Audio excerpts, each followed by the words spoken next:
Graça e paz, glória a Deus. Vamos continuar estudando a respeito do que Jesus disse que foi falado sobre ele em todos os profetas, desde Moisés, pelos Salmos, por todos os profetas, foi anunciado o Cristo, o Messias, a sua vinda, o seu sofrimento e a sua entrada na glória. Então nós estamos trabalhando todos os profetas e agora vamos iniciar Joel. Como o profeta Joel faz diversas menções à vinda do Messias, ao batismo com o Espírito Santo, que é um ponto fundamental, central no ministério do Messias, na sua entrada na glória para derramar o Espírito Santo, a promessa, o poder do alto, para que possamos entender a palavra de Deus, ter poder para praticá-la e para ensinar a todas as nações, ensinando o que devemos guardar, o que devemos fazer, o que realmente significa obedecer a Deus, andar na luz, conhecer a Cristo e seguir os seus passos. Então vamos ver o que Joel tem a nos dizer sobre isso. Então, começando Joel capítulo 1, versículo 1, que diz assim: Palavra do Senhor que foi dirigida a Joel, filho de Petuel. Ouvi isto, vós, anciãos, e escutai, todos os moradores da terra. Porventura isto aconteceu em vossos dias, ou nos dias de vossos pais? Então nós temos que ver Jesus, o Cristo, o Messias, ele está lendo o profeta e ele está vendo o que o profeta refere ao seu ministério. Então vai acontecer, vai se cumprir, ele já vai se encaminhando de acordo com a palavra. Além dele ler, dele conhecer, o próprio Espírito Santo o dirige para obedecer ao Pai, para andar no caminho da palavra da profecia. Nós já sabemos que o ministério de Jesus é um ministério anunciado pelos profetas. Então, neste ponto, o ministério profético é colocado no topo da ação de Deus, do contato com Deus, da revelação de Deus. Não é o ministério do rei, não é o ministério do sacerdote, mas é o ministério profético, porque Moisés é tido como um profeta. E ele diz que o Senhor levantará um profeta semelhante a ele, porém maior do que ele. E quem não der ouvido a este profeta morrerá.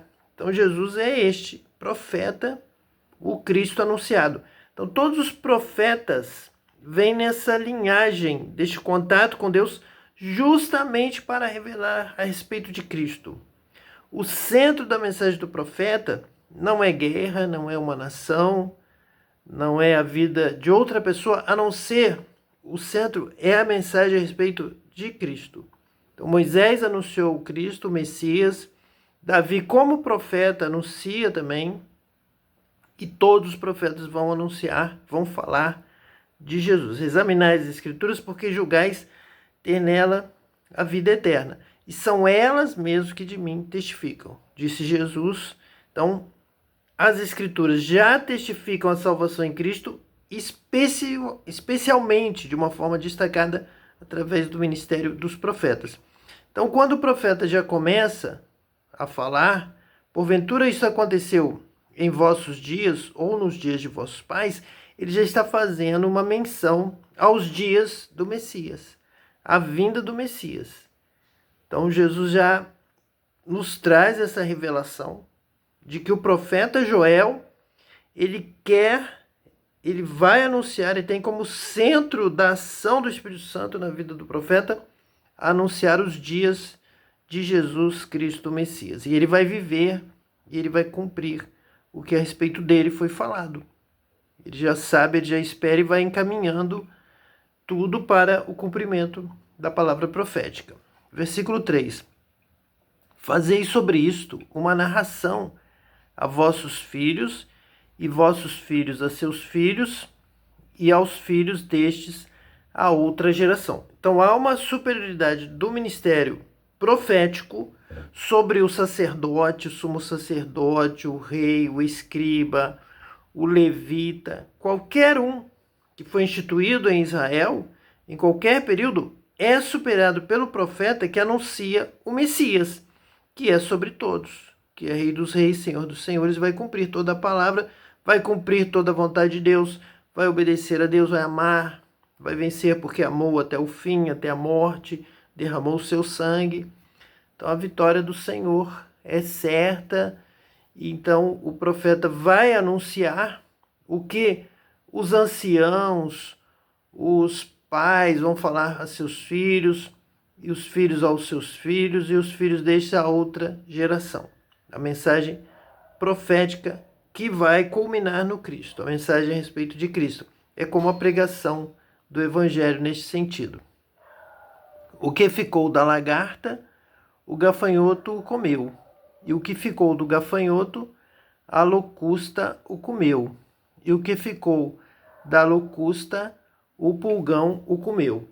Então, nesse sentido, Israel fracassa.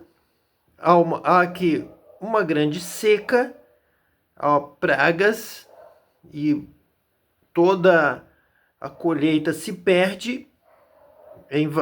Israel é invadida por pragas que demonstram a distância de Israel de Deus. E quem vai dar a vitória a Israel é Jesus, é Cristo, é o Messias anunciado. Despertai-vos, bêbados, e chorai. Gemei, todos os que bebeis vinho, por causa do mosto, porque tirado é da vossa boca. Então, Jesus também vai mencionar isso. Ele vai trazer salvação, e salvação com alegria. Ele vai restituir a alegria perdida.